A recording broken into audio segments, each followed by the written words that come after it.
Hello everyone, thank you for joining us from wherever you are. We're here today in Parliament Square in London, and today is a very sad day for our nation, but one which we felt shouldn't continue to pass unmarked. In a minute you're going to see behind the camera there's a display which has been set up here in Parliament Square, and that's to commemorate 53 years ago today, on October the 27th, 1967, the Abortion Act was passed in the UK, making it legal under certain conditions to perform an abortion up until 24 weeks. And as you may well know, that has been stretched so far as to include pretty much every and any reason for wanting to abort your child up until 24 weeks. And in fact, right up until birth for many situations. So for example, if a baby is diagnosed possibly with Down syndrome, the baby can be aborted right up until birth. And for relatively minor conditions like a club foot or a cleft palate, again, the baby can be aborted right up into the 9th month. We want to end this discrimination. At March for Life, we often say that a disability does not define our humanity. And that is something that we want to get across to the public today. That loss of humanity, and it's a loss on two levels. Firstly, the physical loss of human life, which has occurred since 1967. And as I say, in a minute, we're going to go and look at the actual figure of the amount of babies that we have lost, the amount of human life we've lost to abortion since 1967. But we also want to look at the loss of humanity in the rest of the population. And by that, I mean that massive lack of compassion that we have, that when a woman or a couple present themselves in a crisis pregnancy situation, our solution to the crisis is to offer to terminate the life of her unborn child. That is the solution that we are offering in 2020. So we want to speak to the general public today, to anybody maybe who is sitting on the fence or actually supports abortion. We want to get them to have another look at this issue and see what it really actually is meaning for our society today, the magnitude of it, the gravity of it. And we also want to address you at home who maybe are pro-life, and to challenge you a bit. Is there anything more that you could be doing to challenge this situation, to actually help end this crisis in the country? Maybe the first thing you could do is just to share this video with your friends, whether you're watching it live or you're watching it later on. Could you share the link with people? Could you tag somebody in it? But also, as we're going to be walking around today, we're going to be talking to people from some different pro-life organisations. Those organisations are listed on our website, marchforlife.co.uk. We ask you to go there and see if there's one of these organisations where you could lend your time, your talents, to help bring this crisis in our country to an end. So as I say, we're going to go over to this display and I'm going to walk you around it. Just to say, we've got 53 people standing here dressed in dark clothes, and the reason is because we're remembering people who have died today, just like you would at a funeral. But sadly, these aren't people who've lived long, healthy lives. These people had their lives cut short. They were killed while still in the womb of their mothers. So we've got people ranging in ages from 0 right up until 53. And these people are people who are representing the years that they were born. So we're going to come over to look at the main banner now, and this main banner has the total figure of abortions which have occurred in this country since the Abortion Act was passed 53 years ago in 1967. And you will see that is a colossal figure. 9,560,403 innocent human beings who have intentionally been killed and sanctioned by our government. We could have just and 500,000, we felt it was really important to remember each and every single one of these human beings, even these three at the end. Just like me, just like the people holding the posters, just like the person behind the camera and you at home. These were unique, irreplaceable individuals. So we're here to remember each and every single one of them. So I'm going to take you to walk around a bit today, and we're going to come back and end at this poster again, at this big banner here. But as we walk around, we're just going to interview a few people, just have a little chat with them and see if we can find out what's prompted them to come today, and what's made them want to stand up for the unborn and be a voice for the voiceless. So we've got many different pro-life groups joining us today. We've got Bishop John Keenan, who's come all the way from Scotland, and many individuals who are staunch pro-lifers in their own areas around the country. So 1967, this is when the Abortion Act was passed. And this is the date that we're remembering today, because it was on the 27th of October that abortion was actually legalised in the UK. You will see that there's not a figure on here for the amount of abortions that occurred, and that's because although the Act wasn't implemented in that year, so abortions were still illegal when they were happening in 1967. It wasn't until 1968 that abortion was actually implemented, and that was implemented on the 27th of April 1968. Sarah here, who's holding the poster for this year, Sarah, I know you weren't just born in 1968, you were actually born on the 27th of April, so you were actually born on the very day that the Abortion Act was implemented. Now I know that was one of the reasons you wanted to hold this poster today, but there was another reason I know that you shared with me, and I wondered if you just share that with some of the people who are listening today. Yes, of why you particularly wanted to come and hold this poster. Okay, so I was born in Germany. Abortion was legal in the 20s then, and when my mum thought she was pregnant, the doctor at the time said, you've got a hole in your womb and you're not going to keep the pregnancy. You'll lose the baby, so the best thing to do is to end the pregnancy. And my mum said, if I'm pregnant, I'll lose my. If I am pregnant, I'll lose my baby naturally. She came back a week later for the test, for the result. He said it's pregnant, come to a decision yet. My mum said, well, what vitamins I should take. He said, you come to that decision, have you? Well, he said, you'll be in bed the whole of your pregnancy, to which she said, oh good, I like a relaxing time. Anyway, obviously, she didn't lose me.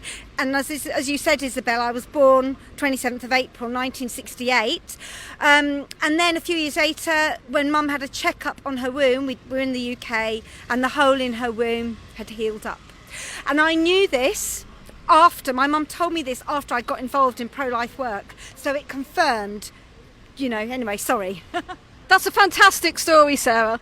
Obviously, we're really grateful for your mum for making that step and choosing life. But one of the things that's really sad when we hear a story like that isn't that the doctors informed Sarah's mum of the risks. Of course, they had a right to do that. But like we were just saying earlier, how tragic is it that when her mother was presented with a problem, the only solution they offered her was to terminate the life of her child. Had that happened, we wouldn't have Sarah with us today. This is the face of all those who were aborted in 1968. So 1969, this is the first year that full year of abortions happening in the UK, and already you see we have over 58,000 of them. We've got the lovely Barbara holding this poster. Barbara does a lot of work with pro-life. Many of you will know her auntie, Bernadette Smith, who runs Precious Life in Ireland. But Barbara also does a lot of work with the unborn in her area. 1970, again, many of you might know Rachel, who's holding this poster, Rachel Mackenzie, who runs Rachel's Vineyard in the Midlands. I'm just going to stop and talk to you for a second, Rachel, if that's all right. We were just talking about the law that was passed in 1967. Now, I know sometimes people say to me when they hear about that law being passed that, does it really make any difference whether abortion is legal or not? We all know that women are going to have abortions if they really feel that they want one. So what difference does it make about a law being passed, whether it's legal or illegal? Does the law really change anything? Well, for me, my two sons, Paul and Jude, were aborted. And the reason they were aborted was because we had the law. And I thought, well, if we've got a law, then it's got to be legal, it's got to be okay. And what a mental thought that is, really, when you think about slavery and other laws that have come into practice. And that's the only reason. If there hadn't have been a law saying abortion, my children would be here. Paul would be standing here, but he wouldn't be standing here, he'd be in London having fun with me, and so would Jude.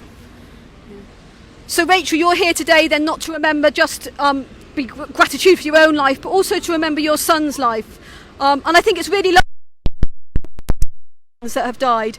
And that's something important for us to think about as we continue walking around here, is all that these children that have been lost, they've all got names. Every single one of these 9,560,403 children, they all deserve names like the rest of us. And that's something that I know a lot of women and men who've lost their children have done. They have named their children. So we continue walking around seeing how dramatically the figures have increased already. Just a few years prior to this, and already we've got 167,493 abortions occurring. The numbers increased dramatically. We were always told from the start it would only be in extreme situations. But of course we saw very quickly that it wasn't. It was almost for any reason that a woman wanted, she was allowed to abort her baby. There were no safeguards whatsoever. Again, 1974, huge numbers of abortions being performed in this country.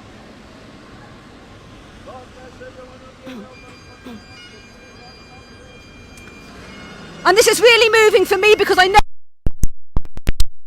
really given a face to me of the people who were born. These aren't just numbers, these are individuals. I know a lot of these individuals, so it makes me think how many individuals we would have known, would have been maybe our friends, friends for our children, friends for our parents. These were individual, unique human beings. I know 1976. I'm just going to stop and talk to you, if I may, for a minute, Sarah. So Sarah, I know you haven't just come alone today, you've come with some of your family, some of your children. How does it feel for you as a mother coming here today? That must really impact you.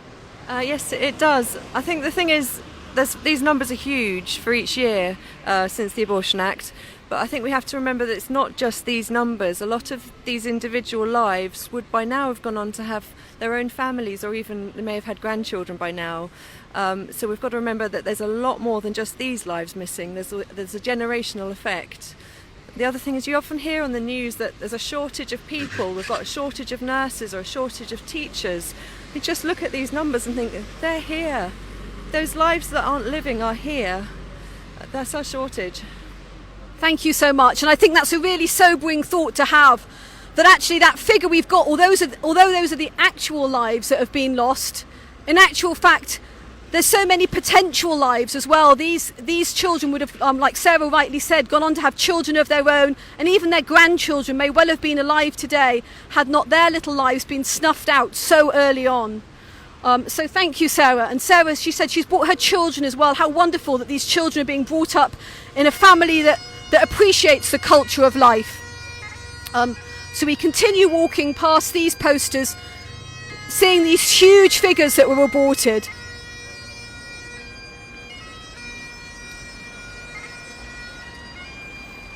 And how right it is that all these people are wearing black. We do that at funerals, like I say, and we are remembering people whose lives were taken away from them. These children were killed after that we've taken somebody's life before they came into the world. These children were already in the world, but they were in their mother's womb.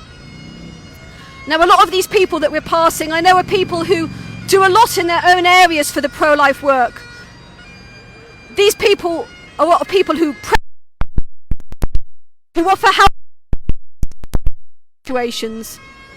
And again, like I was saying at the beginning of this video, we'd like you to think as we're walking past about things that you could do to help bring abortion to an end in this country. Could you be somebody who could pray outside an abortion centre? Could you be somebody who could help someone in a crisis pregnancy situation?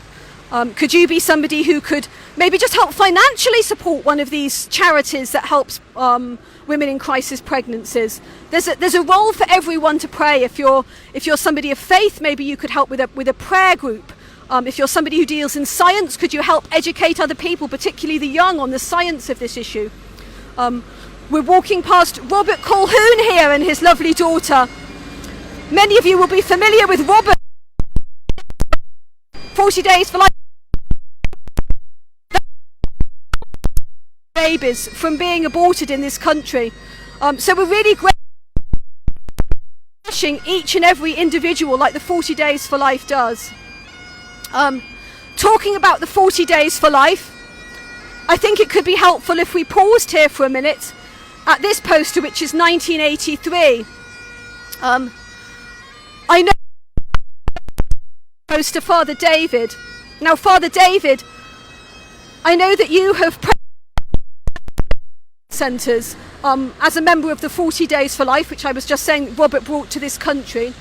For a lot daunting and challenging thing to do to go and pray outside an abortion centre. So I get it that you must feel pretty strongly about this issue to have been doing it for years. I wonder if there's something you could say, anything that's touched you while you've been praying outside abortion centres, or a story that you could share with us today from your many years praying outside abortion centres and offering help to women and couples in crisis pregnancy situations. Yeah, thank you, Isabel.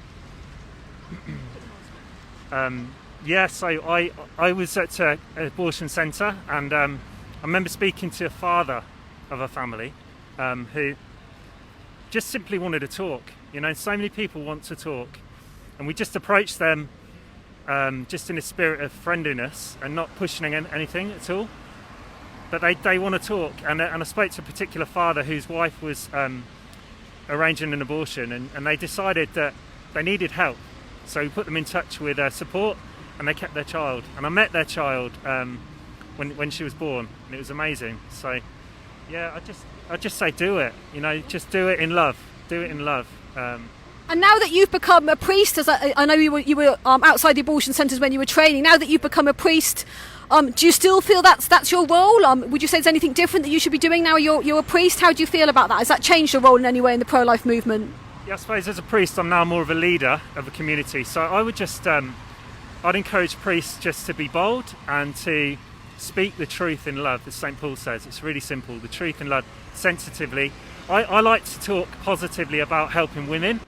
It's a good place to start, and then bring in the reality of abortion. But we can't swerve this issue. We cannot swerve it, and we need to be bold and loving, definitely. Yeah. Thank you so much, Father David, for all that you do. And yet I remember seeing that beautiful photograph of Father David holding the, I think it was a couple of weeks old baby in his arms when that baby was born. A woman who'd actually been into the abortion centre but changed her mind thanks to Father David. And I feel I can't go past this next person without. For those of you who are followers of March for Life stream, or if you came to March for Life last year, you might not recognize who spoke at March for Life. And in this pram here, we have the beautiful baby. So Carla,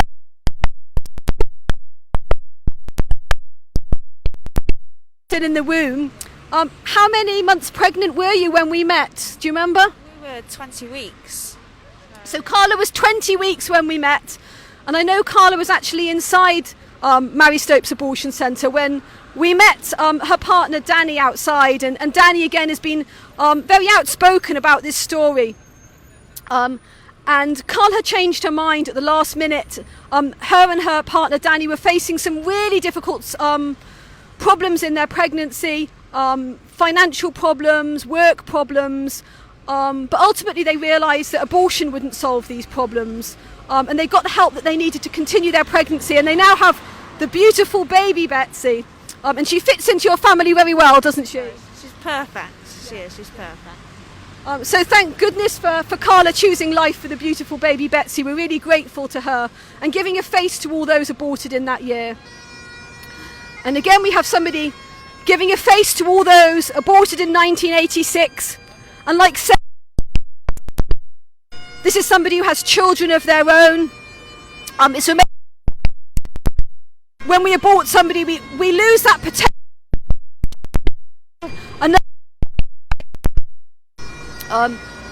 Beautiful that we're passing so many people here who have done so much for the pro-life movement. As I say, I know a lot of these people who are really strong advocates in their own area. People who work in medicine to help and destroying it. We have Christian here, Christian Hacking from CBR. Now, I know Christian, as we're walking around here, we've been talking a lot about the huge figures of the amount of babies that have been killed by abortion, but I know there's some people who would challenge us on that and say, well, you're humanising something, but in reality we're not talking about babies, are we? You know, we're just talking about about fetuses, embryos, clumps of cells. I know this is something that probably you got asked quite a lot. So when you've got that poster with that figure on, is it fair really to be humanising it like we are? Could you answer that for us? Yeah, sure. Yeah, of course, the unborn child is a human being. Scientifically speaking, genetically speaking, biologically speaking, they are most definitely human. Some people would say it's an embryo, but that's a half statement. What kind of embryo is it? It's not a dog embryo or a cat embryo, it's a human embryo. Other people would say it's a fetus, which is Latin for little one. But again, what kind of fetus is it? It's a human fetus. You see, all of us at one point in our lives were embryos and fetuses. We weren't embryos and fetuses or we weren't potential human beings. We were human beings with potential that we've now fulfilled. And when you realise the scientific basis for that point, that from the moment of conception you've got a distinct living and whole human being, then you realise that every attempt to dehumanise them past that is based on entirely arbitrary grounds, right? So let's say people say it's not a human being because it's small. Well, toddlers are smaller than adults. It doesn't make them any less human. Some people say they're not a human being because they're less developed. Well, I'm 30 years old. I'm not fully developed in loads of ways. Does that make me less human than somebody in their 50s who's more developed? Some people would say it's not a human being because of their environment. Well, our environments change all through our lives, and whilst the change in environment from the womb to outside is a stark one and the greatest in most of our lives, some people end up being deep-sea divers or astronauts. Does a stark change of environment, and indeed a change of environment in which they couldn't live in that environment, change their humanity? No. And finally, a great one that people return to is not a human being because it's totally dependent. Well, I've got a 9-month-old child at home. They're totally dependent. It doesn't mean they're any less human. You see, all those, the size, level of development, environment, dependency, all those things, they make a visible difference to our lives. They're a statement of the difference of our neediness, but they're not fundamentally a change in our humanity. And that's why we're here today, because we are overlooking these human beings. In law, we've always sought to give human beings rights, yet historically we know that we've also shut people outside of those rights, saying that they're not human beings. In past generations, they were the slaves, they were people from Africa. It might have been the disabled people or people with neuro disabilities. Those people weren't seen as human beings. Well, today, the category of society that we're most dehumanizing, that we're shutting out of legal protection, is the unborn child. And that's why we're here.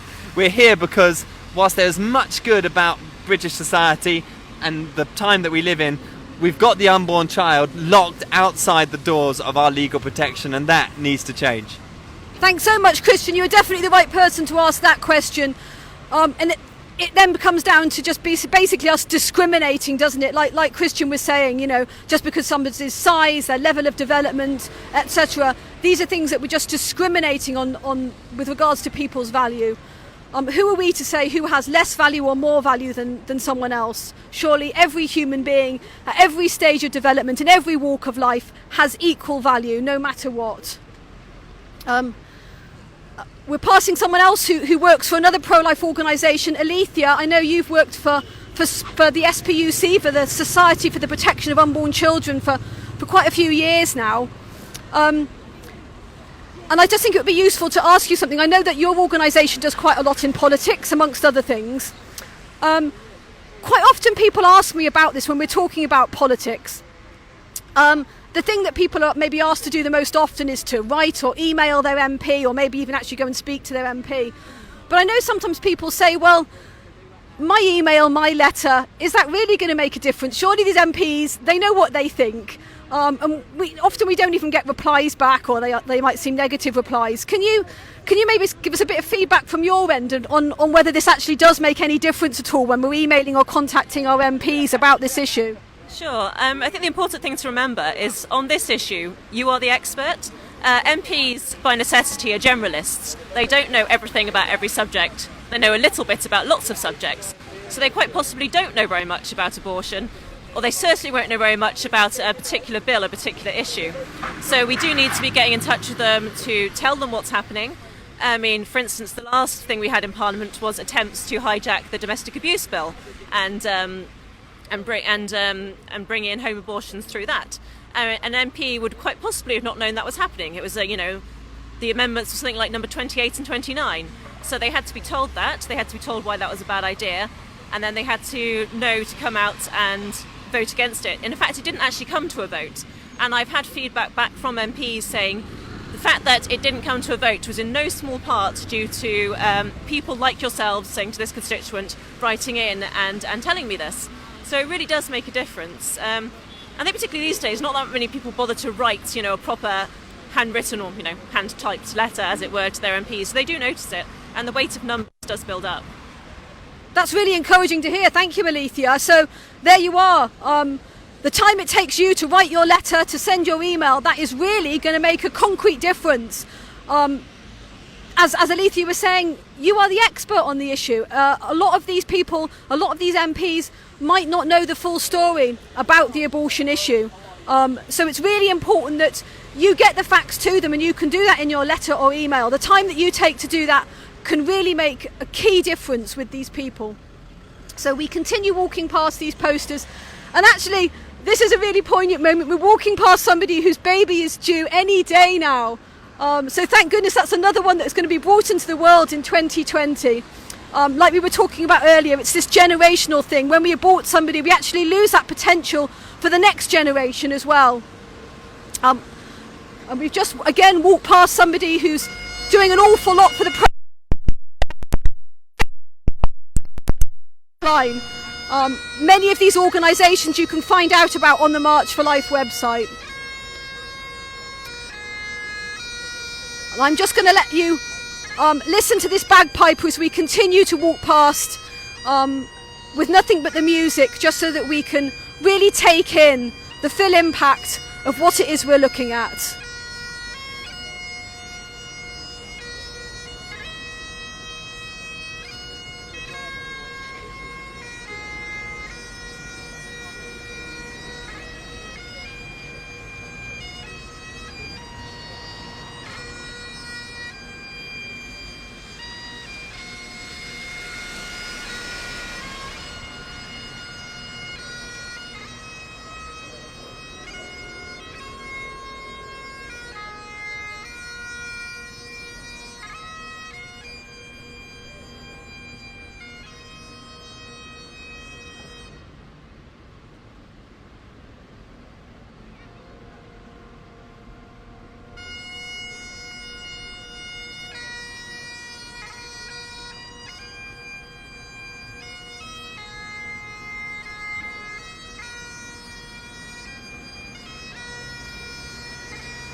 Just to say that you viewers at home, walking past, I'm getting a lot of cars that are waving.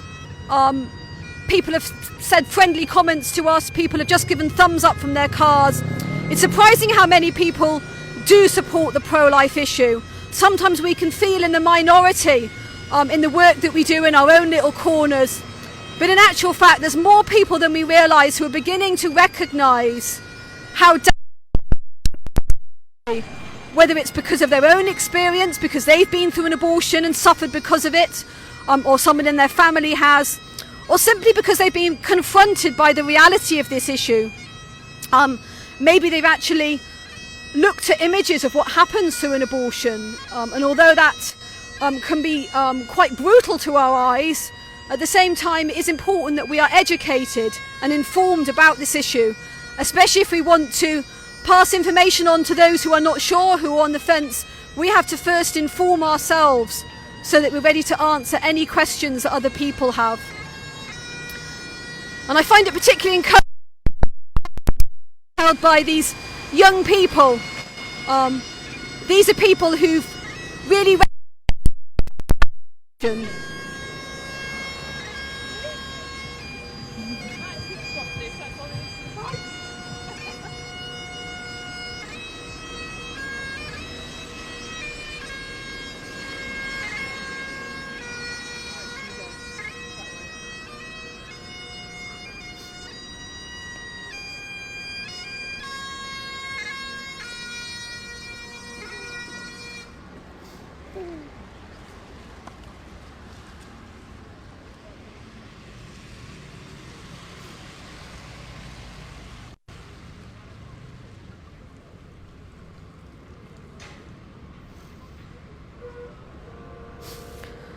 We see this lovely group of 13-year-olds here with their 2007 poster. Thank goodness they were all brought into this world.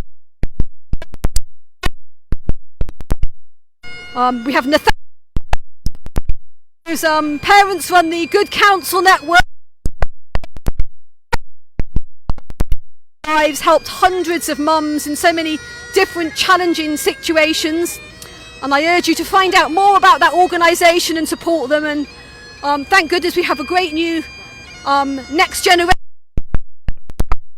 That's really encouraging for the pro-life movement to have these people.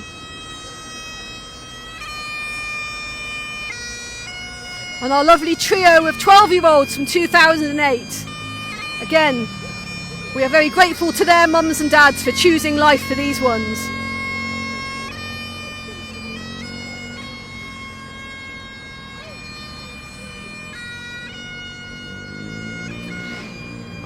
And we have Carol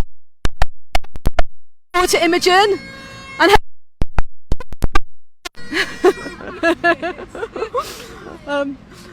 so Caroline, I know that you do quite a lot of work in the pro-life movement. I just wanted to talk to you a minute because we've talked a lot about the amount of babies that have been aborted since the 1967 Abortion Act, but I know something that's crossed my mind since I've been walking round, and I guess it's probably crossed the mind of some people at home as well, that abortions were happening before 1967. We all hear the term backstreet abortions, and we don't want to go back to those days when abortions were happening illegally in horrible conditions.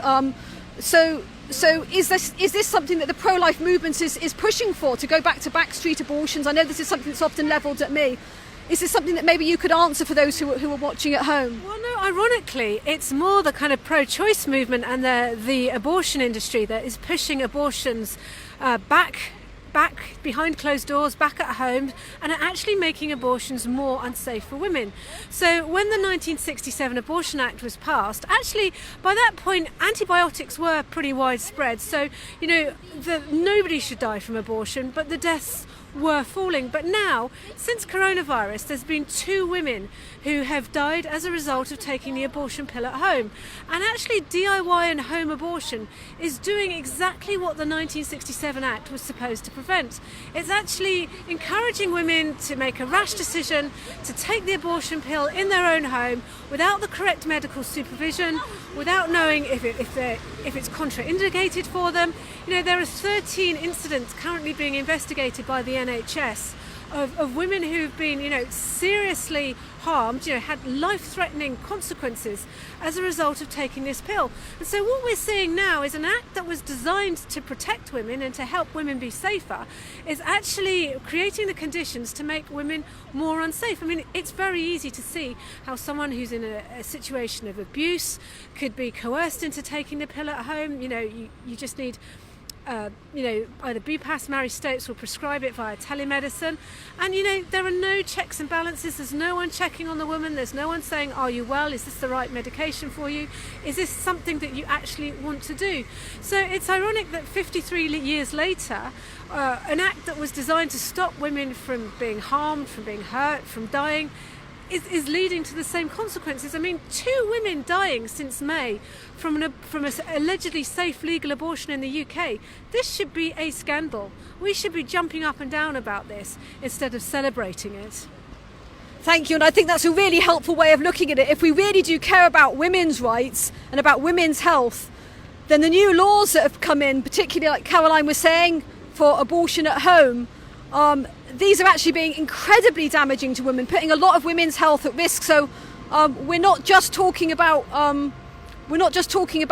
babies' lives. We're also talking about women's lives as well. I'm going to get all these next people to turn their posters round so that we can come and walk round here and see them. I myself know women who I myself know women who have been damaged by abortion. And if I'm just going to get this young lady to turn around with her poster so we can see what the amount of abortions that occurred in her year in 2011.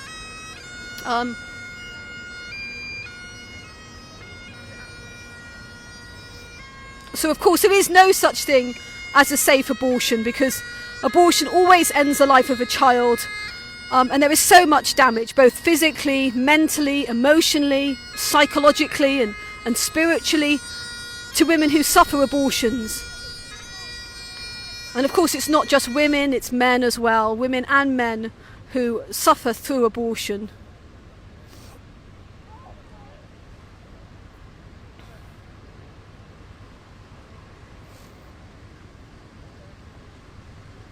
Some beautiful faces for the years here. Just think, if one of these little faces was snuffed out, we recognise it more now they're born.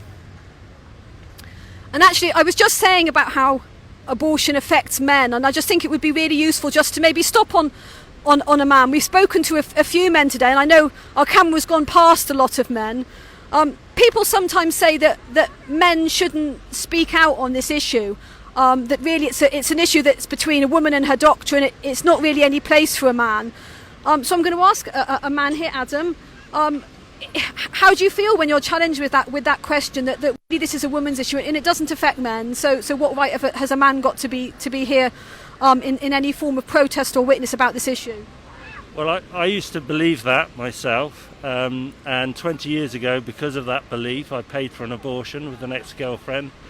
I thought my job as the man was to simply step back and hand the responsibility over to the woman. And I really, by doing that, I kind of abandoned her in many ways. And recently, a few years ago, I saw I'd had Patrick and my daughter Rosie further down, and I saw a hand of a aborted baby on an image. And that evening I was washing my son's hand, and it just hit me that I hadn't taken responsibility as a father for that child, for the child that I aborted 20 years ago. And I would say to all the men that see this, we as men have a responsibility towards our children. As a father, you would never abandon your child outside the womb after they are born. And yet as a culture, men have been told when the baby's inside the womb, it's not your responsibility, it's up to the woman, back off. And I say that all science tells us that a baby is conceived at the moment of conception. A unique, whole, living human being is created from that very earliest moment. And you are a father from that earliest moment of conception. Don't make the mistake I made. Don't think that it's your duty to step back and allow the woman to take the responsibility. It's your duty as a father to protect that woman and to protect that child. And I just beg and pray that people will see this and fathers will see this. And if you're a father that's had an abortion and paid for an abortion, think about that and please consider your role as a father in that process. Thanks so much, Adam. Wow, that's a really powerful thing for us to hear. There's actually a responsibility, it's a duty of men to speak up for the unborn and to help protect women from this terrible danger which is damaging to their own health as well as that of their unborn child. So we're going to ask these to turn around now and have a look at their poster as well. So one of these beautiful little children, born in the year 2016.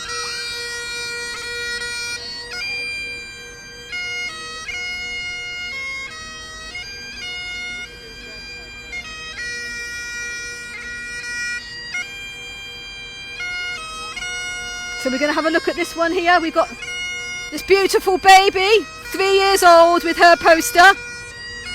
This little toddler, born in the year 2017.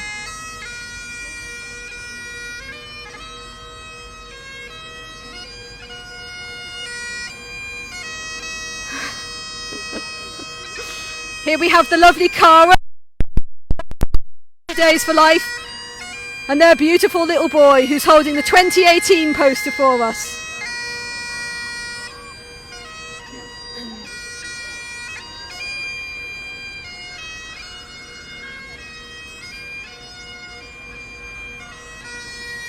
I think maybe we could just stop here once more again as we come towards the end at 2019.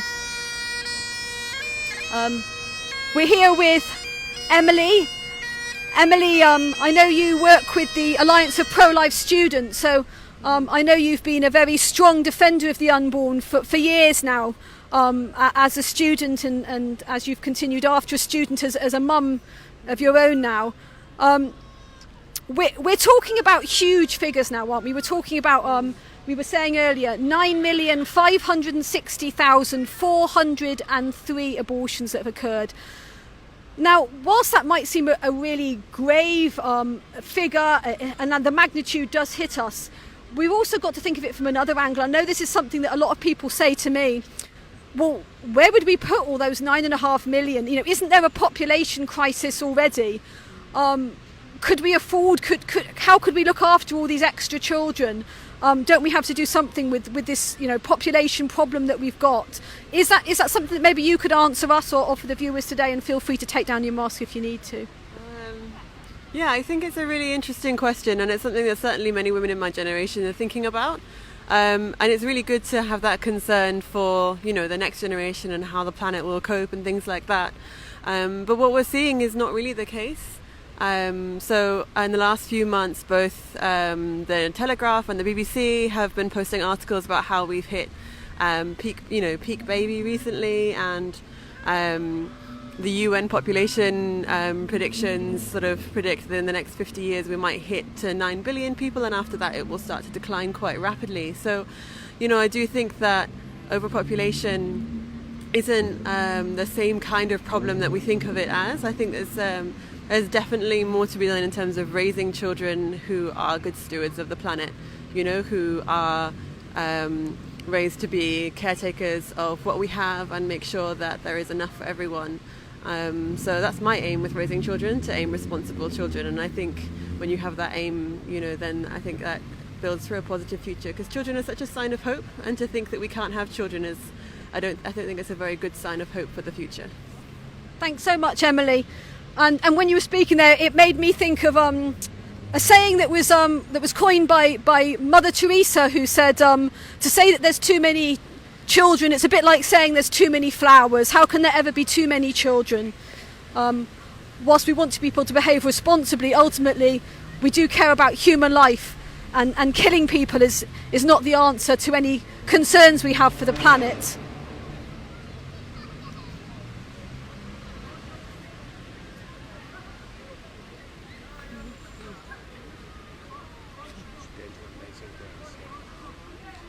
Before Bishop John,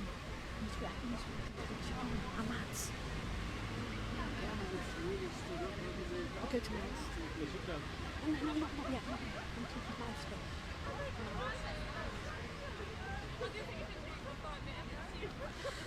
We're just going to come back over to this main banner once more, and I'm just going to talk to one of these lovely young women that are behind the main banner.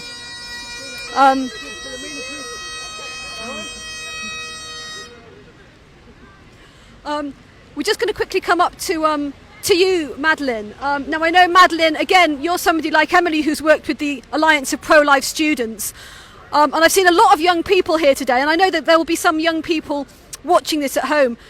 Could you say a few words to speak to the youth, young adults, students? What would be your message for them today? Sure, yeah, I just want to really encourage them to stand up and to say something and to speak up for the unborn. I think especially at university, I think it's very easy to be censored, very easy to feel intimidated and bullied.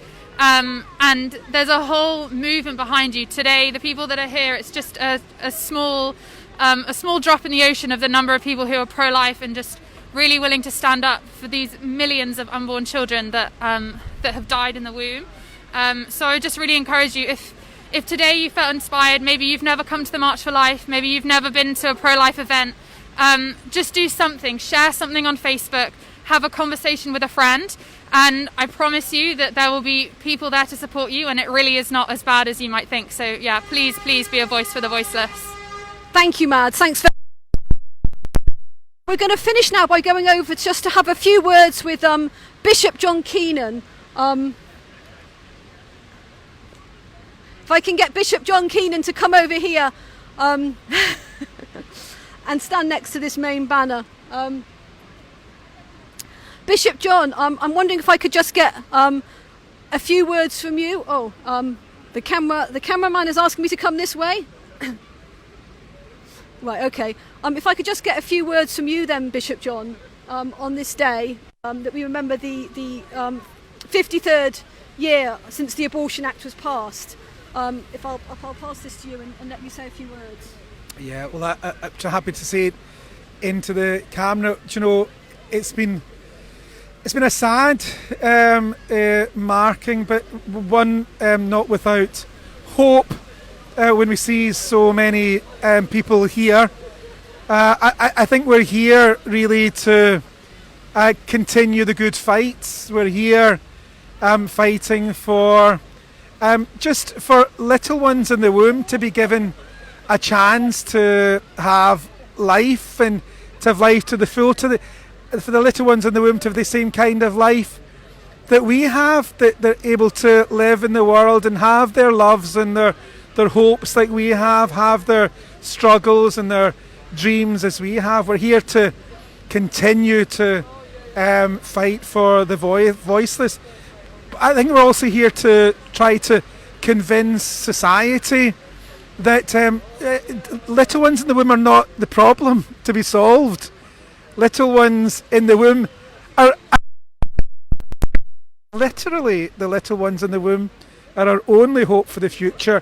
And we're here to dream, why not? We're here to dream of a country, Britain, where we no longer are believing the lie that you have to make a choice between who you will reject and who you will love, that you have to, in order to love women, you have to reject their little ones in their womb. We're here to say there's got to be a better way. We're here ultimately to say there's got to be better choices than abortion. Better choices than abortion. And yet, 53 years later, that's not the reality. I'm 55. When I was born, for 2 years I was in this country when it was a pro-life country. And for the other 53 years, sadly, it's been a country of abortion. We were told that it was going to be just for the very exceptional cases. Well, now 53 years later, I'm sensitive to the fact that my nation, the population of my nation, Scotland, has been wiped out twice in terms of numbers by the Abortion Act. 9.5 million abortions taking place, and you know, is Britain a better place for it? No. Everywhere we look, there's anger, and we look and women are even more lonely, even more abandoned. And I'm thinking of two particular threats that are very current threats that leave women even more abandoned. The first, what has happened in Manchester and London, where buffer zones have been introduced around about abortion centres, so that women going along to those centres, often lonely, often confused,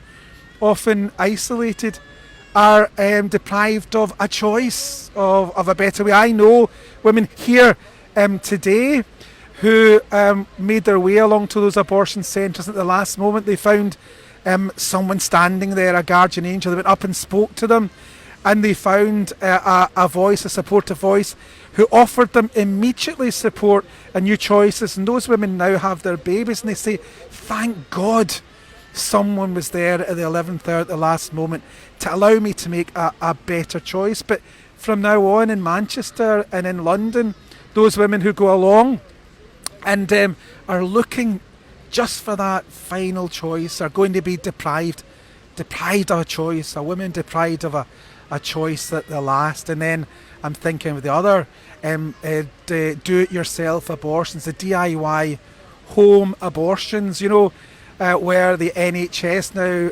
prescribe for women to take abortion pills on their own at home. And I think we've almost come full circle. I remember that supposedly the Abortion Act was to stop backstreet abortions, that is to stop supposedly women being forced to go through abortions on their own, with all of the mental health anguish that would cause and all of the physical dangers. Now, 53 years later, we're almost back at square one, aren't we? Women left to take these pills on their own without any sense of the mental anguish and aftermath of that. And already, since its introduction, 2 women sadly who have died because they've taken this pill. So, we're back to square one, it seems. But we're here as a sign of hope. We're here to say that we want a country where every living human being is welcomed without discrimination, welcomed equally with everyone else. We're here to work for a country where it's not a choice between her woman and her unborn child, but we can love them both. And we're here certainly for a country in the end where women are given much better choices than abortion. Thank you so much, Bishop John, and that's really impacted me, that what you were saying about twice the population of Scotland has been aborted since the passing of this act. That's a huge figure. Now the weather here in Parliament Square is reflecting our mood. It's absolutely tipping down with rain, but I almost feel that's appropriate considering what it is we're remembering today. So I just want to leave you with just a few thoughts to take away, and as I say, as a challenge to you, if you are pro-life, to think of what you can do in your own town, in your own city, where you come from. Even if you're a housebound 95-year-old, or if you're a student who's maybe feeling isolated at the moment, there is something that you can do for this issue. So go to our website and find out about the different pro-life organisations there. And if you're somebody who is a little bit on the fence, or even actually considers yourself to be somebody who supports abortion, I do ask you to educate yourself about this issue, find out about what it is that you really are supporting. And of course, remember that we aren't here in any kind of judgment on those who have suffered abortions. If you're somebody who's suffered an abortion, whether you're a woman or a man who's coerced somebody into an abortion, we ask you to go and find out about organisations like Rachel's Vineyard, where you can find some healing for yourself. And ultimately, what a sad state it is that our country is in now, that when a woman or a couple present themselves in a crisis pregnancy, and all the many things that might entail, whether it's financial problems, accommodation problems, health worries, concerns about relationships, that ultimately abortion doesn't solve this crisis. Abortion is the crisis.